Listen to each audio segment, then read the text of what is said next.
Greetings, my friends. This is Patricia Cori coming to you live from the Azores Islands, and I'm doing this for several reasons. First of all, there are very many new subscribers, so I want to take the time to thank you. And I know that many of you saw the interview, actually dialogue with the wonderful Magenta Pixie, and that's how you found me. So thank you, Magenta, and thank you to all of those who tuned in.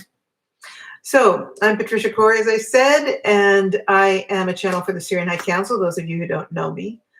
And today I want to kind of encapsulate some ideas that are running around, some of these ideas of the multi-galactic, multi-dimensional perspective surely are the things we are chewing on these days. And I wanted to share some thoughts. So for starters, in this time where we are besieged with information and divided as to how we feel about it all, the division getting bigger and bigger and more pronounced in many ways, we are still, so many people are still waking up. And we need to remember that when we get exasperated by, okay, wait a minute. First of all, I'm talking away here and there's nobody coming in. So if you are watching, here we go. If you're watching, give me a shout, okay? Just so I know I'm not talking to the computer alone. There you go. Hi, Cosmic Gypsy. You're there again. Love it. Right. So I was saying that, what was I saying? I always seem to confuse myself with reality. Talking about the division amongst us and how exasperated we're all getting.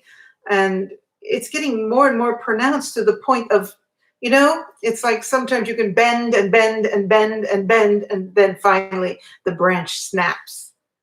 And I'm observing that. Thank you. It's great to see you. I'm observing how this bough, this branch is bent and bent and bent to the point of snapping.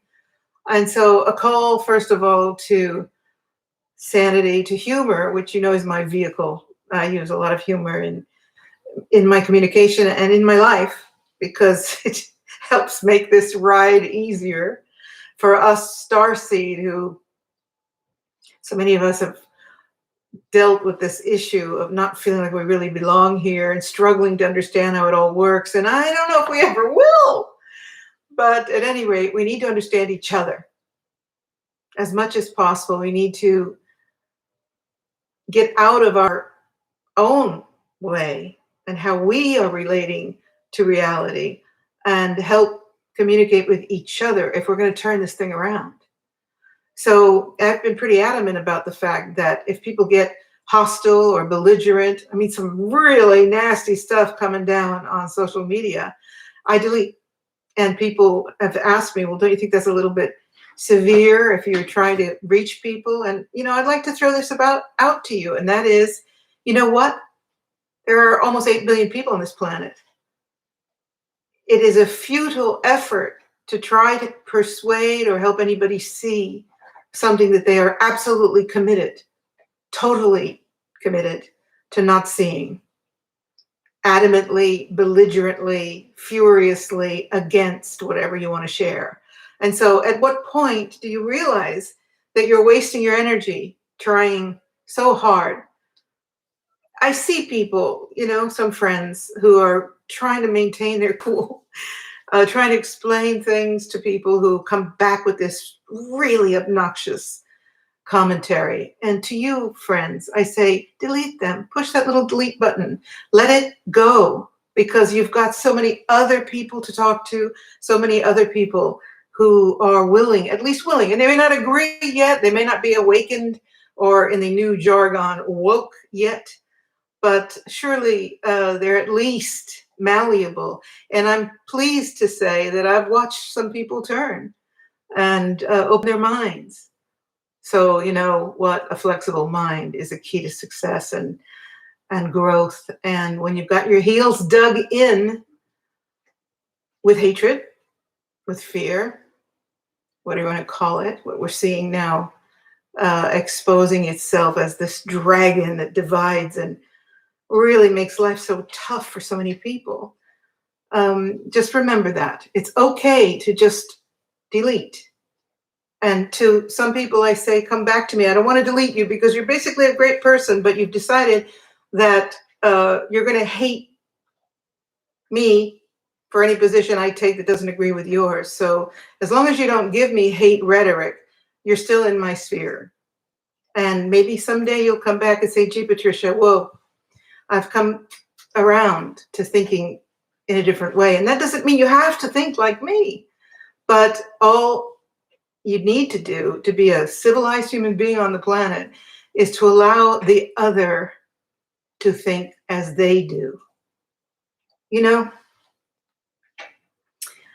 I'm not exactly a young woman anymore, and I was raised in a time when, with a wonderful mother.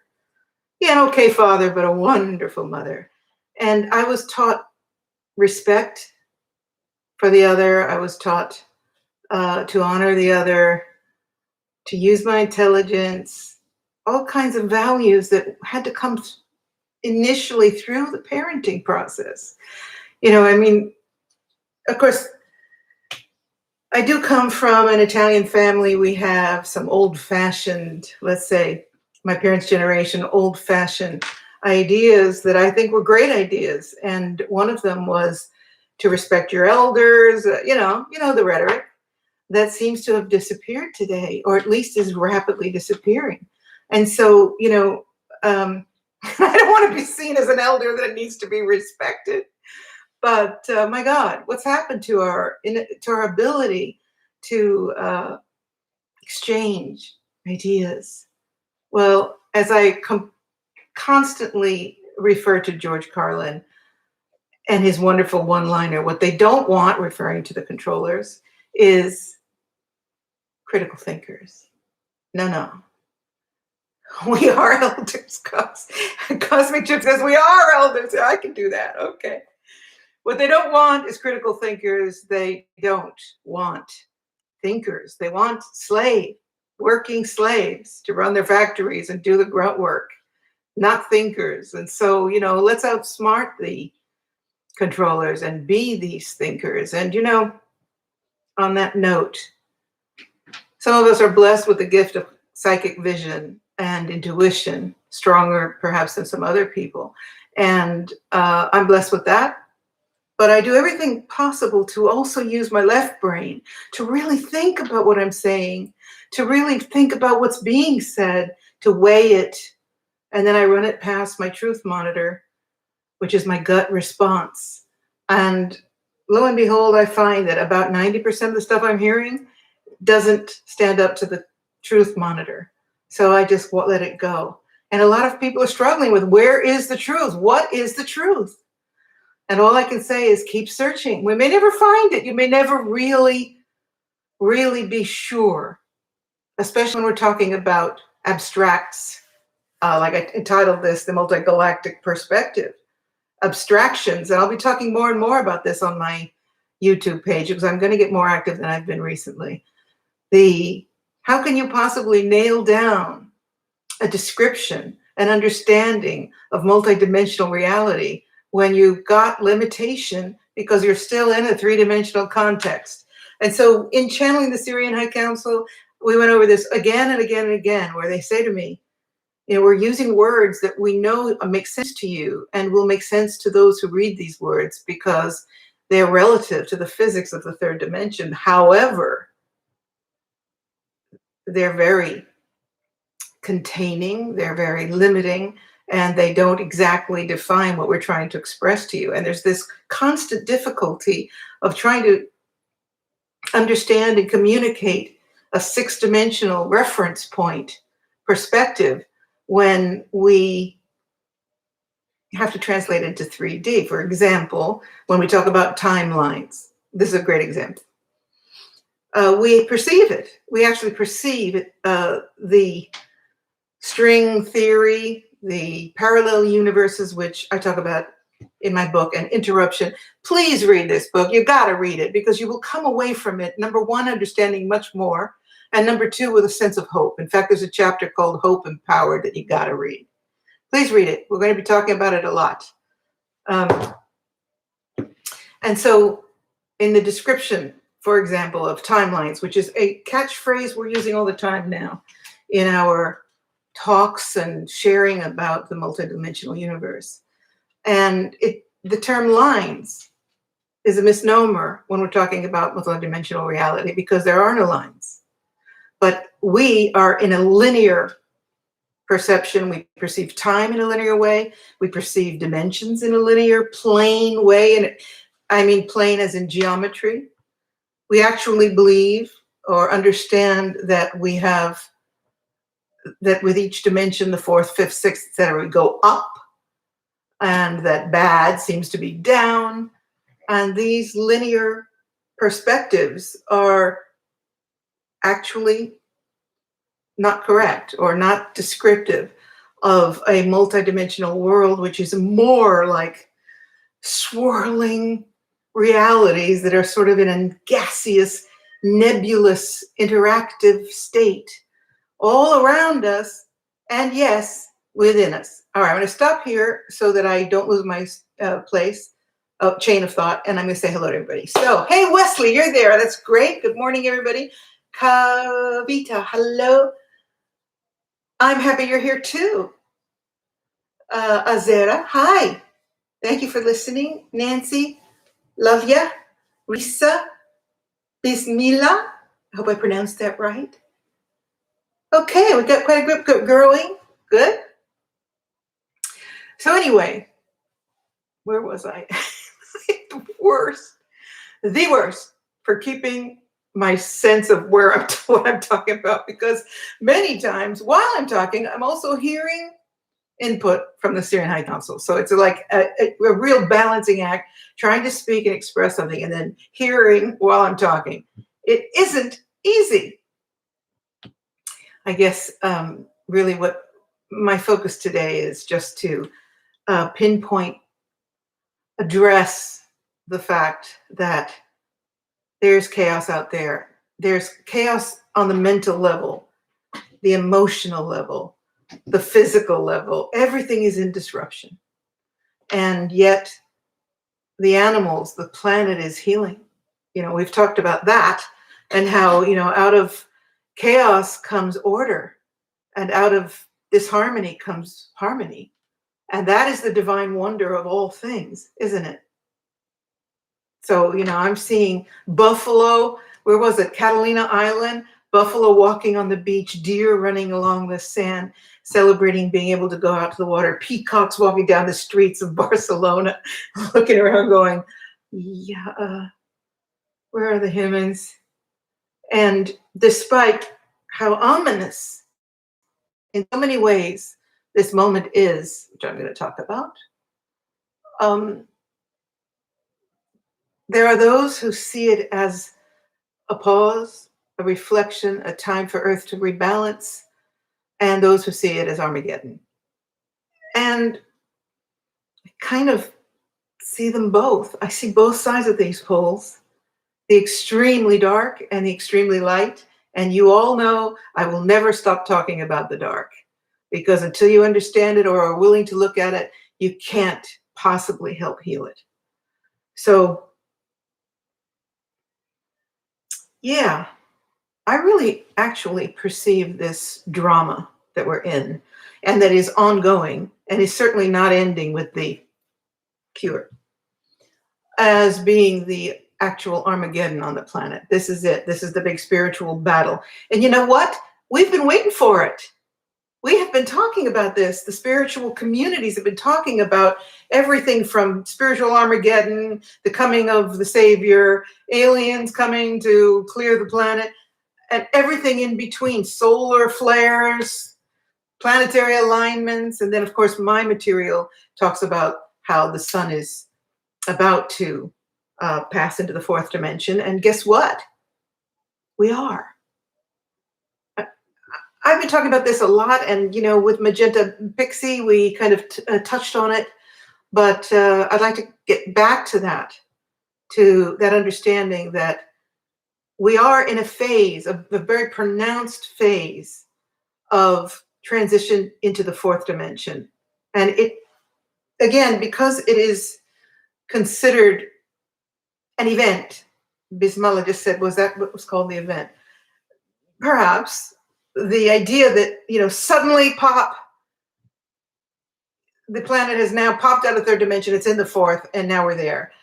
Instead of, as all things, a passing, a shifting, an amalgamation of energies, and it's always so subtle, very subtle. So at the time that I wrote the book, the new Sirian Revelations, the council was talking about how we were beginning to feel the fluttering of the fourth dimension, starting to perceive it, some of us, and in its nuances, in the time slips that I talk about in the book, and how the timelines, and I referred to the space-time continuum, how they seem to be slipping. And in the book, I described it as, well, I described an experience where I popped into another time zone and came back. The council described it as something like a bunch of treadmills.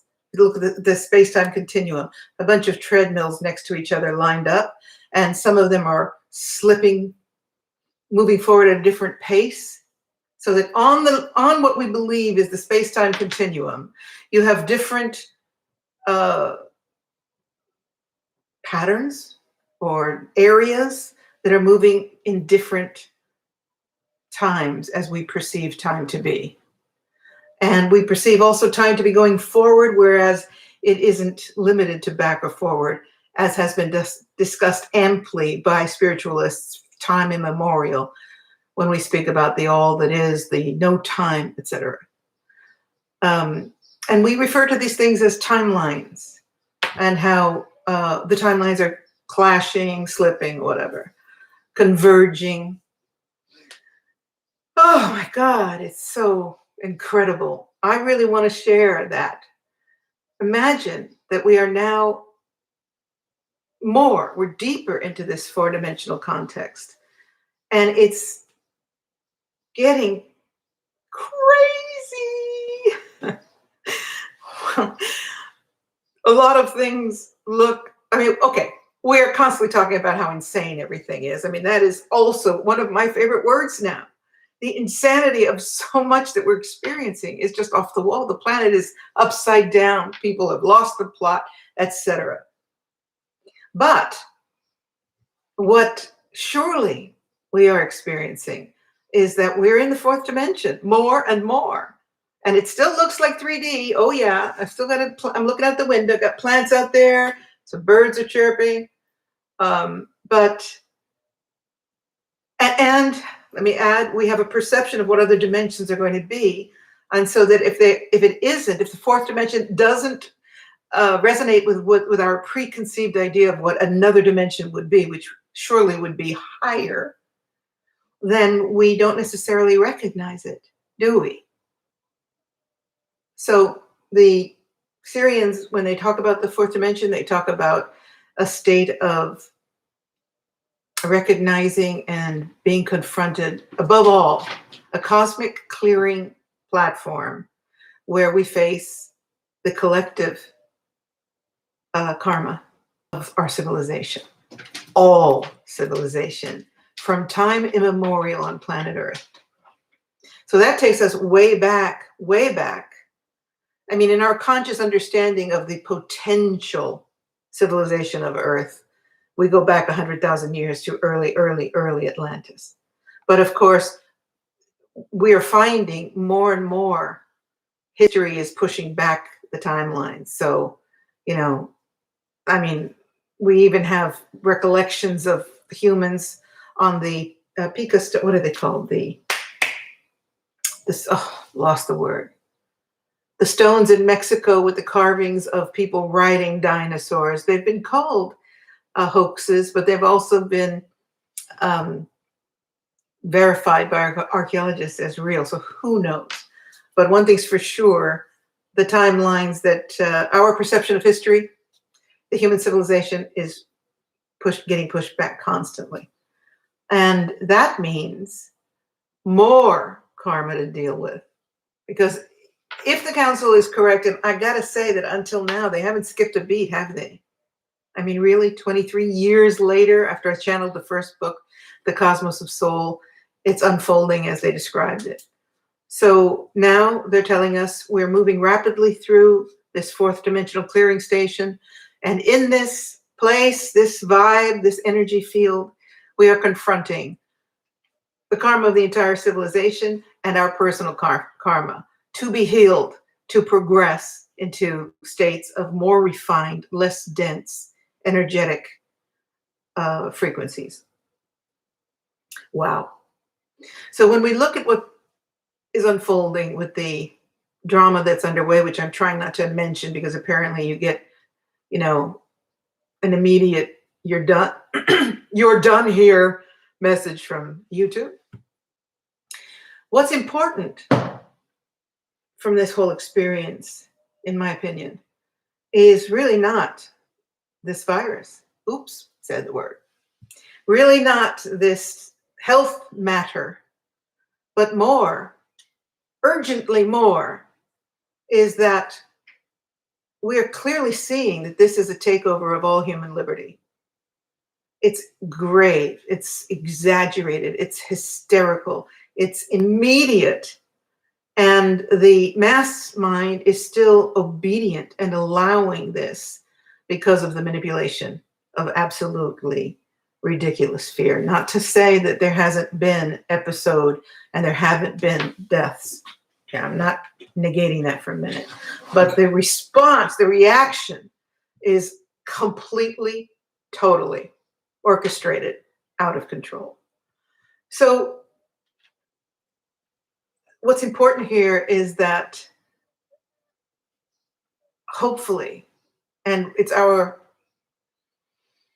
mission, at least mine, to help as much as possible people get out of that obedience and find hope, find empowerment, knowing that they don't have to bow down to the system. And that because it is so it's so choking, it's so all encompassing, so dramatically ridiculous, that perhaps this is the trigger that finally truly wakes up civilization. And we use this word a lot, woke. Sorry, I'm not hip man. Not awakened yet, but the Sirians always say the more they squeeze you, the freer you become. And it's only when you're up against a wall, finally, that you rebel. And we are up against a wall. And we are rebelling. Right. I probably have gotten off track here. In the upcoming days, I'm going to be talking a lot about the material in this book. Here it is again. I know it looks like I'm trying to sell it, but I just want you to see it and see if it vibrates for you. Galactic Prophecies for the Ascending Human Collective. And I just love the fact that people tell me when they read this book, they feel empowered and they rekindle their hope that things are going to proceed. And of course they are. We are. First of all, we're not going down here. It's just not going to happen. Remember, we are 7,500,000,000.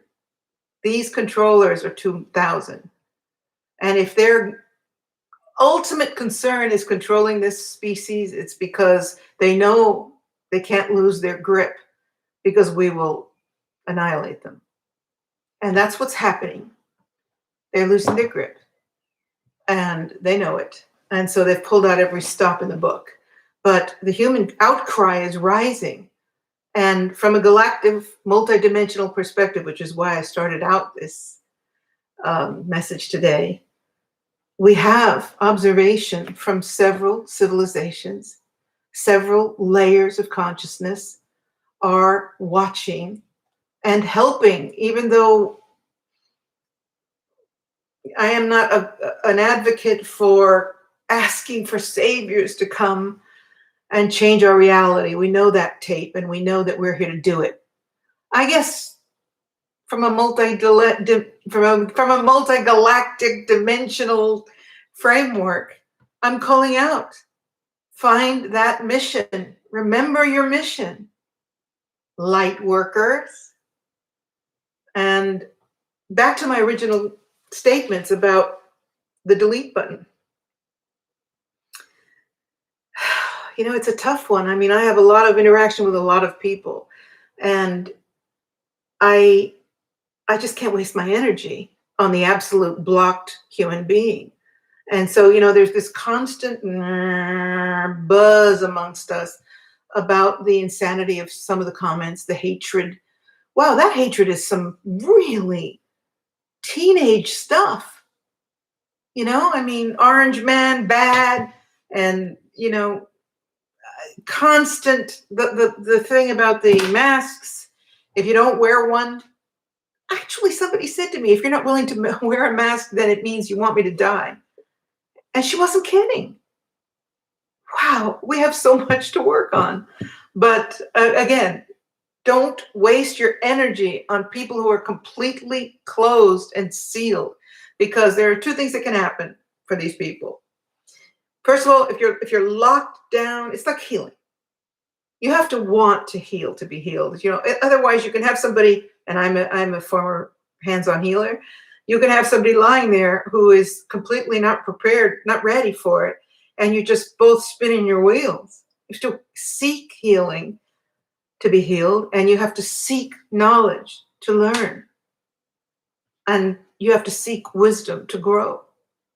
So in our desire to help and this is for you, Debbie K, to help people see the way and to come around and to get over this block, we're just bringing our energy down, eventually resonating more to their frequency than we're able to bring them to ours. So you know what? Hopefully there'll be a day when, and it hopefully won't be because they're locked up in a FEMA camp, or, you know, because they've been chipped and they have their DNA, RNA altering vax vibrating with luciferase from their palms. Did you know? Not to get off track here, but trying not to use the word so that I don't get this stream banned. The ink that's being used, that's being proposed for the digital recognition system, it's phosphorescent. It's actually called luciferase. I mean, these guys really want to push that out there. They love pushing out that dark thing. So see the humor in it, because that's the way that we conquer it. Okay, I've got some great comments here. Let's see. Oh, Lisa, so glad to meet you too. Thank you for being here. Yeah, Wesley, thanks for rereading the book. I'm rereading it too. It's blowing my mind because, you know, every time I channel a book for the council, I don't read it. While I'm working, I don't read it. I can stop in the middle of a chapter. Sometimes I've even stopped in the middle of a sentence because it just goes whack, whack, and there's no more communication. And then the next day when I channel, it just goes poof, right back to where I was. It's very handy. It's much easier than writing my own books, which require thought. But I'm rereading it, and I'm marveling at the fact that I was even involved with this. And I want to tell you guys. So a lot of people ask me, will we be getting new transmissions from the council? Because it had been a while since the book before this one. And yeah, I kept saying, yeah. And I kept hearing the council saying, it's time. We have new messages for you.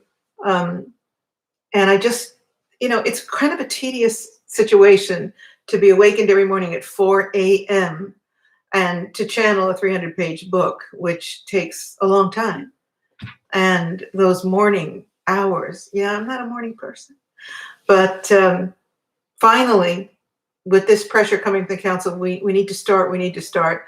My publisher said, sort of synchronistically, like, yeah, of course, synchronistically. I heard from my publisher and they said, when are we going to have a new Sirian Revelations book? And I thought, well, there's the title.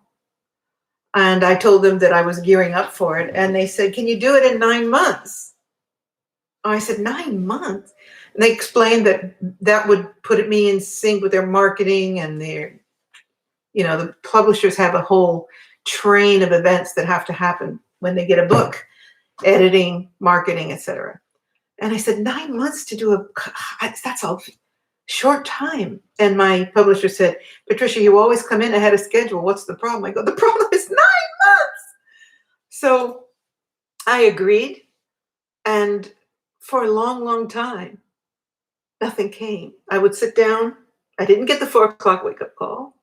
And I said, Sirians, you wanted me to do this. I got a deadline. What's happening? Come on in. Nothing. And it wasn't until 3 months, and tell me if this isn't a testimony to the book being challenged. A channel.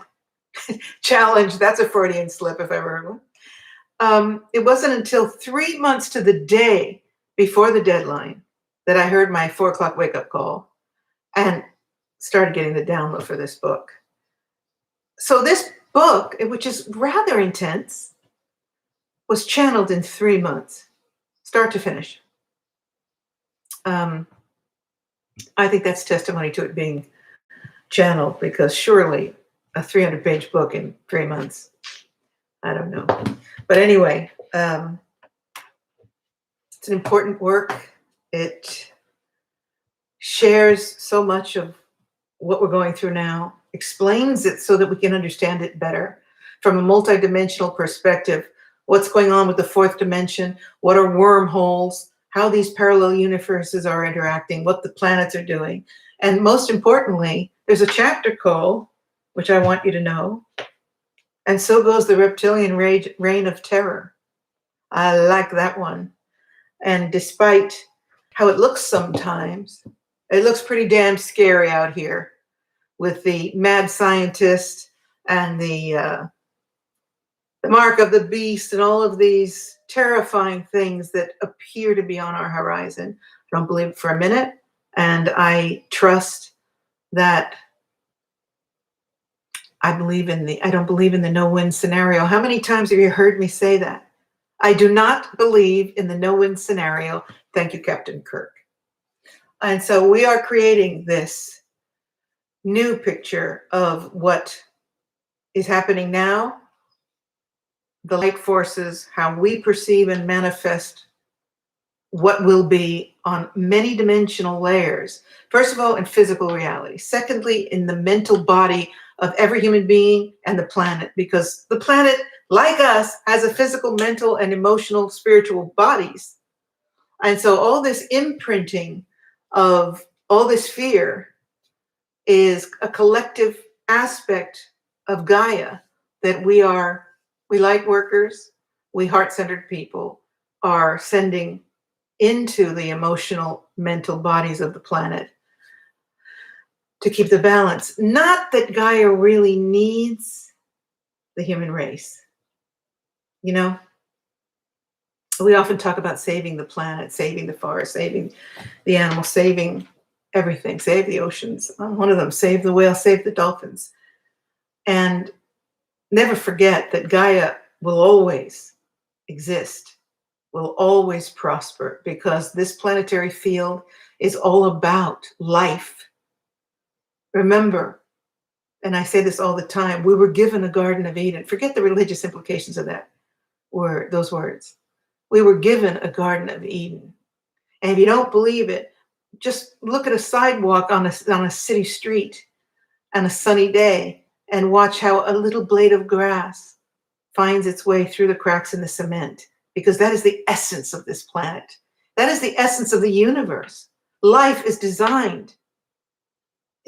Creation is absolutely the rise and fall of physical existence and the perpetuation of the continuum of the soul. Oh, I'm getting pretty philosophical today. Let me take a break and look at some of the messages. Hi, MLP. I'm just really grateful that you found your way here. And you know what? Thanks to all you new subscribers, I've gone over 2,000.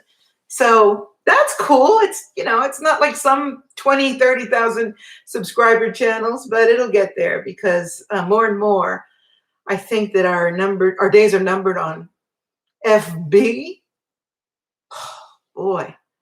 And so I'm putting more energy to being here. And I'm not very technological, so I don't know how to do things like split screen and all that stuff. But I will force myself to learn and do more interactive things on the YouTube channel, on my websites, etc. I'm gearing up. I'm back. All right, let's see. Hi, Ellie. Thank you for being Jeep Sahara. That sounds interesting. You're talking to a girl that goes to Egypt every year. Oh, and speaking of that, Wes, so, the question is, are we ever going to be able to travel again? Because I've been telling people forever, travel while you can. And we know that there's going to come a time when these goons are going to do everything they can to prohibit our traveling. We, the subjects, the slave nation subjects in their minds, they don't want us to think, to examine other cultures, to exchange, to live. But it's not going to work. They're not winning. So, yes, Wes, I am definitely doing Egypt November next year. And I need it. I need to be in my beloved Egypt. I need to be in Bosnia. That's coming up in September. And we need to be at these sacred sites, keep them open, keep the energies open. We, light workers, we need to use these tools, and we shall. We shall. A Young. Oh boy, that is a wonder. A Young says, thank you for helping us navigate the fear. We need to know how to keep the fear at bay and know what to do. I am deeply touched by that comment, because my message is always about fearlessness. And for those of you that watch the wonderful interaction with Magenta Pixie, the only way, in my humble experience, to walk fearlessly through the haze is to constantly contemplate your immortality. It's like we get so completely distracted with this movie that's called Life on Earth, and survival, emotions, relationships, that especially at this time on the planet, we're not doing what the ancients did as far as philosophy and the existential question of life. We've sort of become very basic in so many ways, although of course there's a renewed search for wisdom in the fact that many of us are star seeds and we have that galactic imprint. And as we face on annihilation, let's face it, we start asking the question, what is the meaning of life? But a lot of dialogue of the ancients, the Greeks and Romans, the Atlanteans, the Egyptian wisdom keepers, had to do with the meaning, the purpose of life, and the infinite soul. And we see that in so many ancient cultures, of course, where death was a planned journey of resurrection. The Egyptians with their gilded tombs bringing in the Egyptian pharaohs, who actually, unfortunately, also buried living servants, believing that they would serve them in the afterlife, and wine and furniture and gold, whatever, which is kind of silly, believing that the physical, I didn't get that quite right, believing that the physical would manifest in the next dimension or the afterlife. And in so many cultures, and so the Mayans, I mean, look at it all around us, the pursuit of an understanding of death and immortality. And these days, we kind of seem to be focused on survival, very different issue. Survival, the fear of death, the fear of suffering, the fear of everything. And, in answer to A. Young, Navigating the Fear, just really spend time thinking about that, about the journey of the soul, about how, and this is a theme throughout all of my books, you chose to come into this space, whether you are a starseed or not. I'm going to try to get concise here. All souls choose their incarnations, and this fits with the Buddhist idea that, and several other belief systems that we believe in reincarnation, and that the soul comes back for determined reasons. And I absolutely embrace that belief, and so does the Sirian High Council. And they share that the soul essence chooses everything, chooses, let's call it the planetary field, chooses the parental, chooses the souls that it's going to incarnate with for reasons that have to do with lessons to be learned, karma to be healed. Even Seth, if you remember the Seth books, talked about just being in the joy of being in a physical body again. And, that's an interesting perspective too, because we all sort of aspire to leaving this physical realm and being light beings. And Seth used to say, yeah, before you aspire to that, I just want you to know how great it would be to make love to a beautiful woman again, or drink a glass of burgundy red. Beautiful books. If you have missed the Seth material by Jane Roberts, you might want to go back and look at it. One of the great channels of our time, and sort of the precursor to a lot of us who came later. Let me see. That Magenta Pixie one was also. We really connected. I'll tell you, what a soul sister. I loved sharing with Magenta. We're going to do a lot more of that together. We've got some things already in the works, so stay tuned. What else? Yes, Mamie says, especially when you realize you're not your story. Isn't that the truth?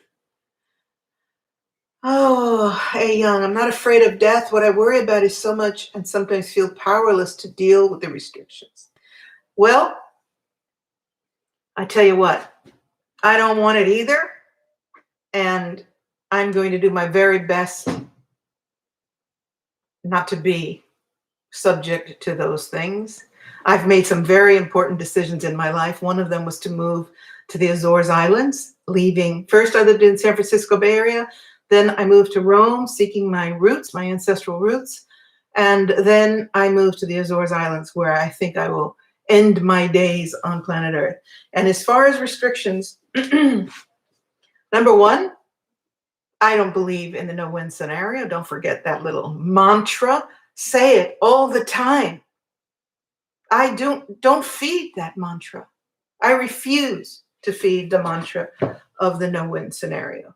And it is so important that we make the best possible choices with the limitations, restrictions, environments we now have. One, really a good idea not to be in urban areas. Huge cities, not a good idea. If at all possible, if you can relocate, think about it. I mean, you're talking to a girl who has expatriated twice. I know it's not easy to move. It's not easy to move down the block, much less change countries. But more and more people are evacuating the cities.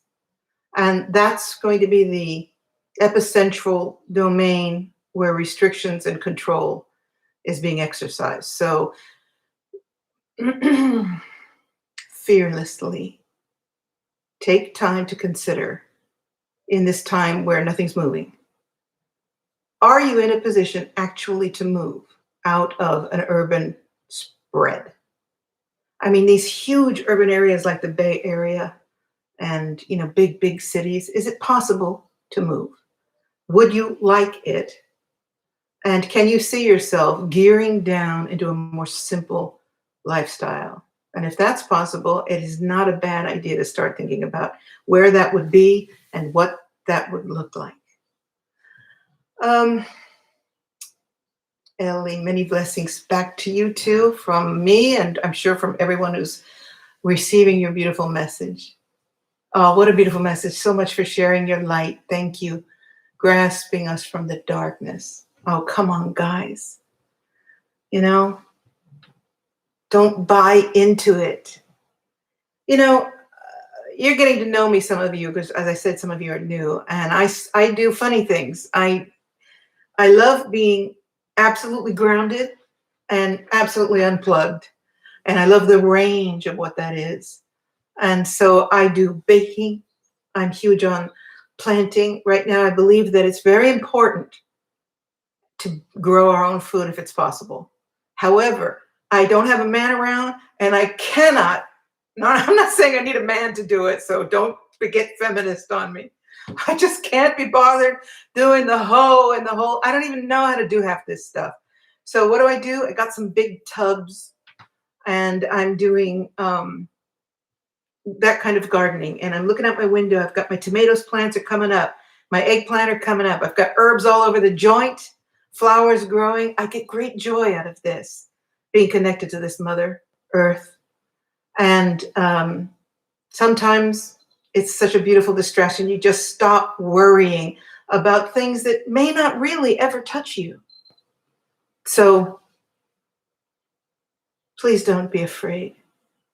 It's a beautiful world. It's still a beautiful world. In the words of the Desiderata, it's still a beautiful world. If I could just pronounce it. It's still a beautiful world with all its sham and drudgery. Strive to be happy. And that was what, 200 years ago? 100? And here we are, still fretting about the events of our world. And it's still a beautiful world. Speaking about containment, I will not take this chip.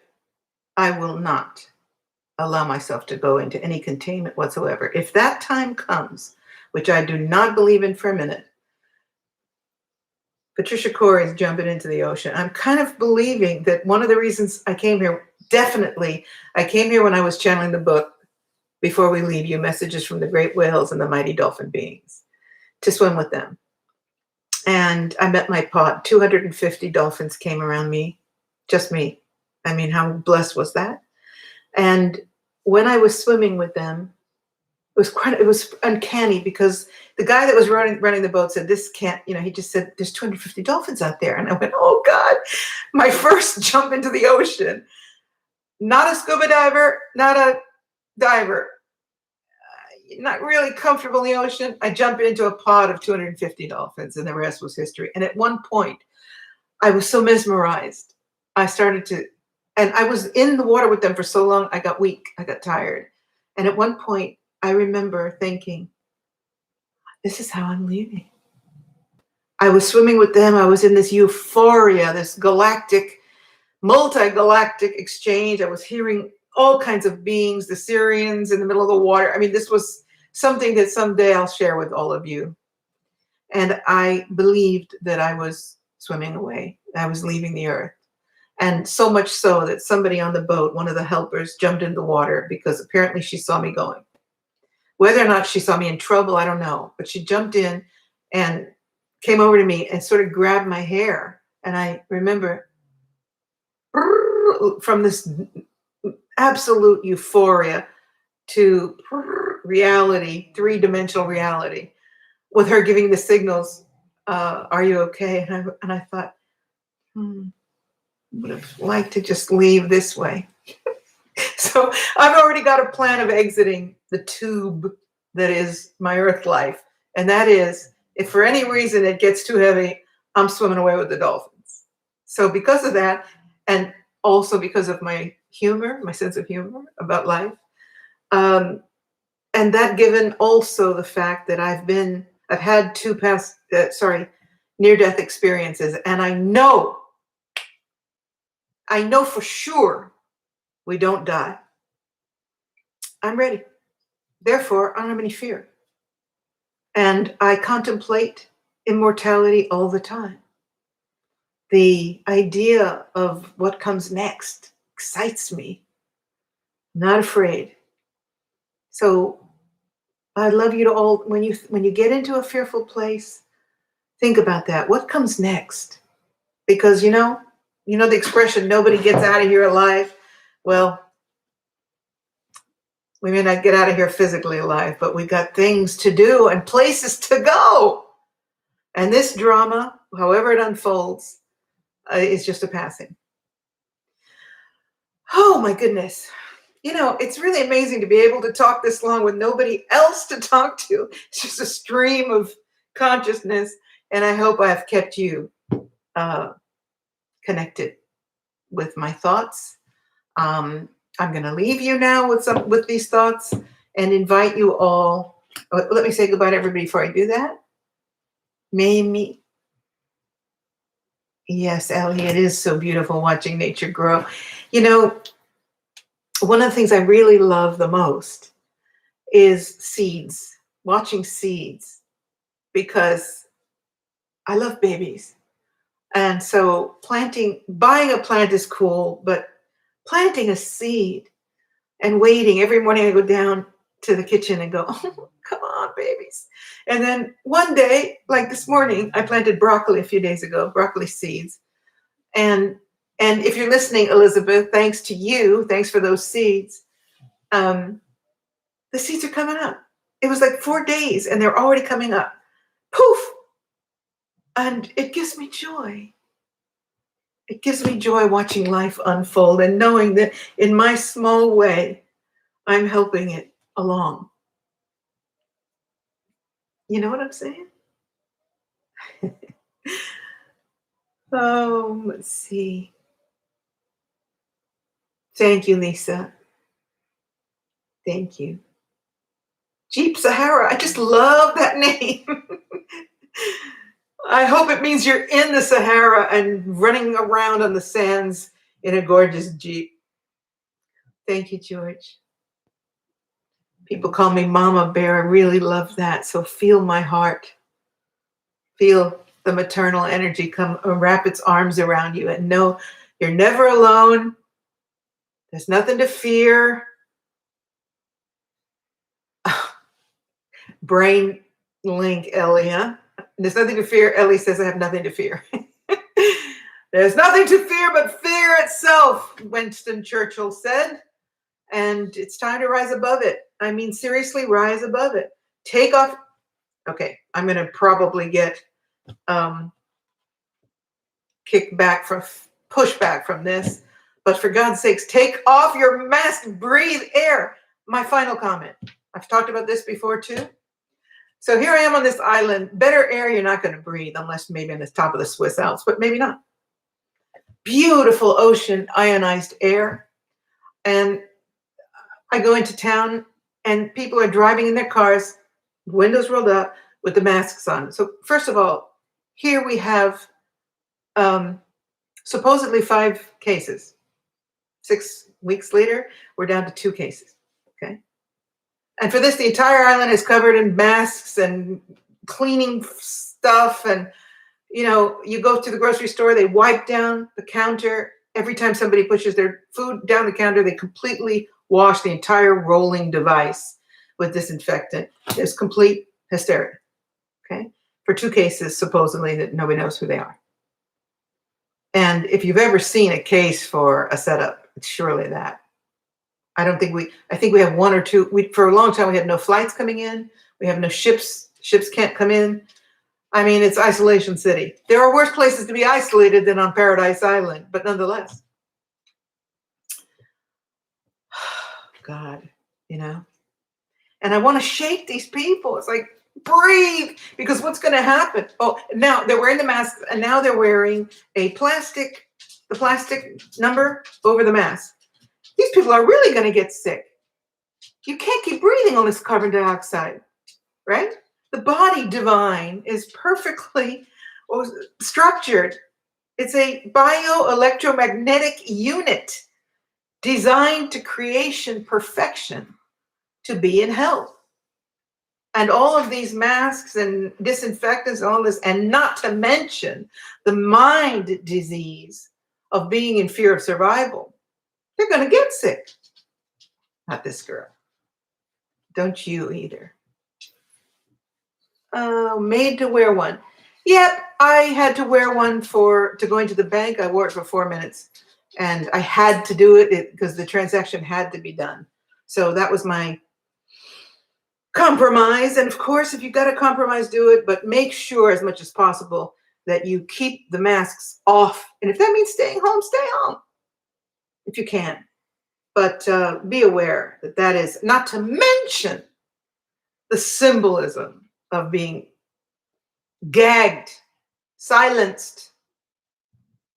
This voice is not going to be silenced. They're going to take me they're going to have to drag me down.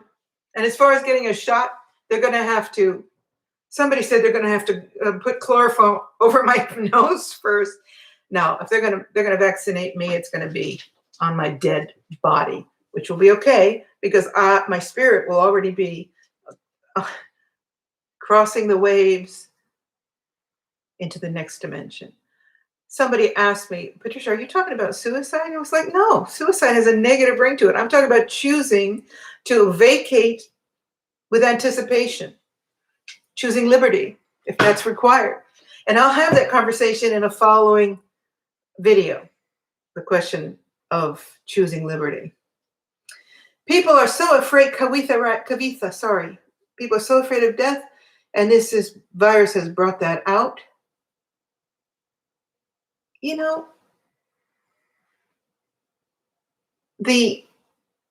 What it's done is prove or show the orchestrators how easily they can control an entire global population with fear,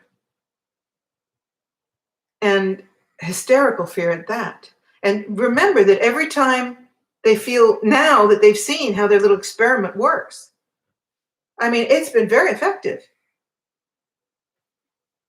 All they have to do is bring up another one. So let's say that we have a lull, which I think is going to happen, and things open up again, and then bingo, another drop comes, more danger, more deaths. I mean, they're like, oh, well, this was easy enough, gee. So don't be part of that body of people that enables the controllers to do what they're doing. Suzanne, hi Suzanne, thanks for tuning in. I was in the children's hospital on Monday with my daughter, no masks or gloves, and all the staff around drinking coffee. People are being brainwashed. Yeah, thank you, Suzanne. That's very important because the whole idea of this lockdown was to, iterated by most government leaders, was so that the health facilities wouldn't be inundated and have a lack of capacity to cope. And so everywhere we're seeing all these empty hospitals, what's the gig?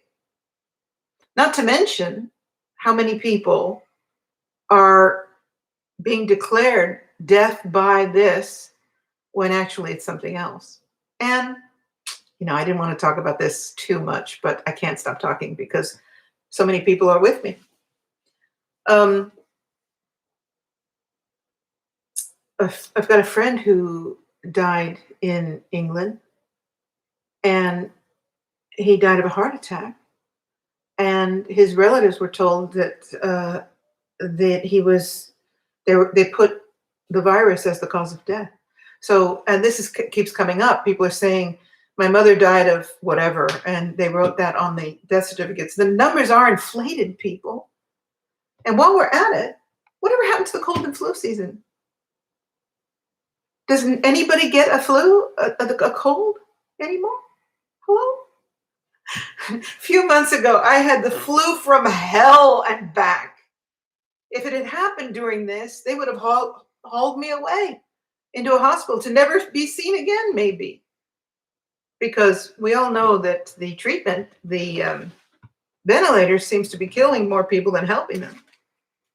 And, I had all my remedies, and within 4 days it was passed. But it seems that we've just completely lost this. The cold and flu, it's gone, to be replaced by the ubiquitous health problem of the day.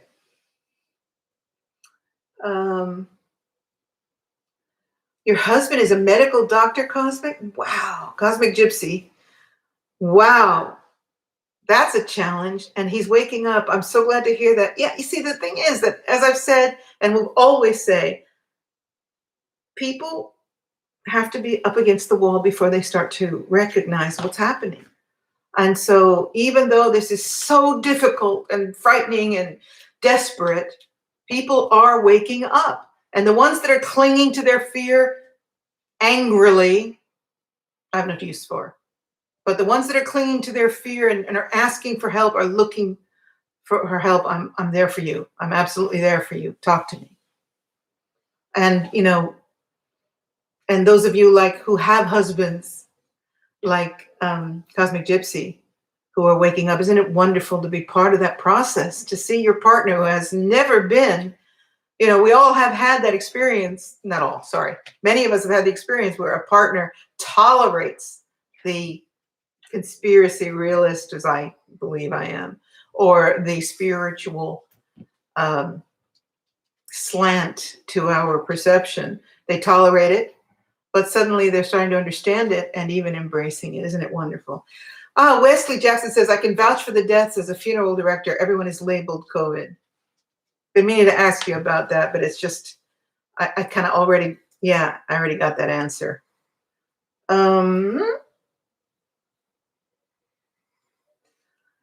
So Ellie says, it's hilarious watching it. If you can see the humor in it, great. I do too. I mean, some of these,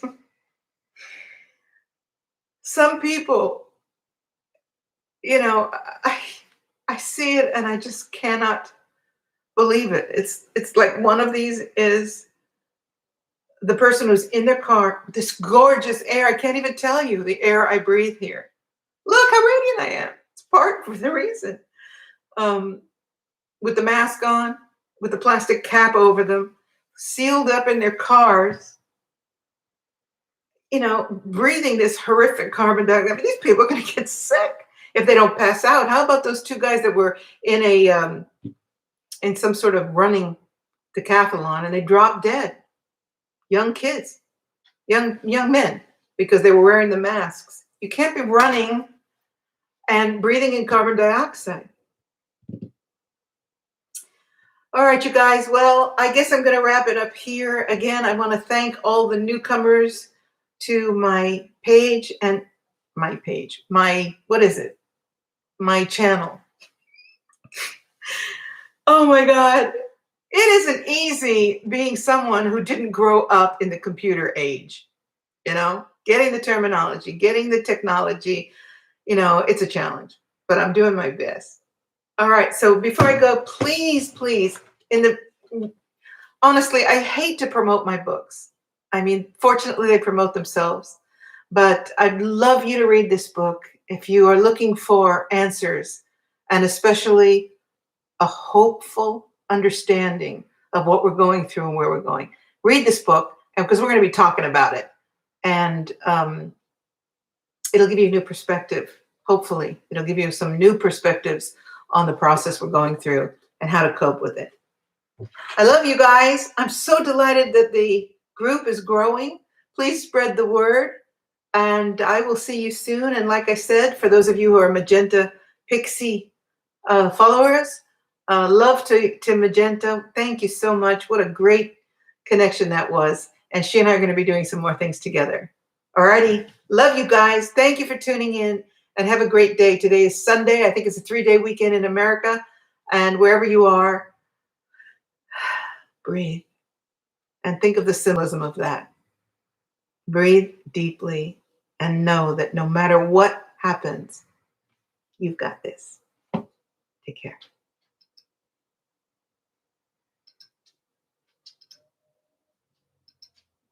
Okay.